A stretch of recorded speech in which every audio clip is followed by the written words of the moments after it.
And this one is a competitive game that does take inspiration from books such as Harry Potter, because in this game, players are students in a school of magic, trying to increase their skills in the different types of magic, and also manage their grades and engage in different extracurricular activities in order to try and get the most victory points at the end of the game. The character that you play as well as the path that you choose to take for them, and the house that you get assigned to are all going to be adding variability into the game, and this is a worker placement game where each round players are going to be placing meeples out on different location spaces out on the board representing the different times of the day. The morning actions are going to be offering you instant bonuses, while the day and night actions are going to be resolved at the end of the round, and you always do need to take at least one night action, and you can choose to just go to bed early and get better positioning for the following round, or you can try and take additional actions which can get you additional bonuses, but they do come with the risk of gaining darkness cards,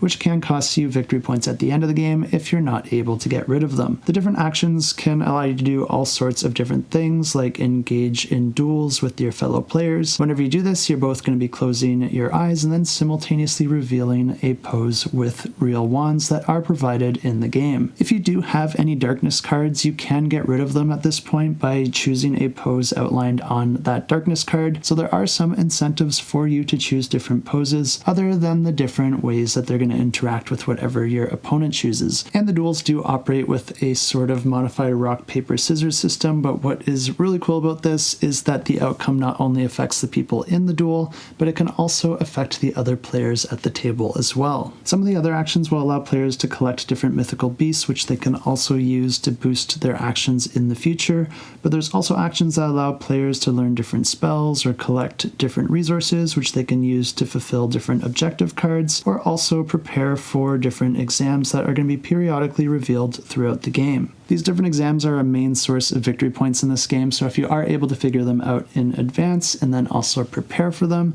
that can put you in a much better position at the end of the game.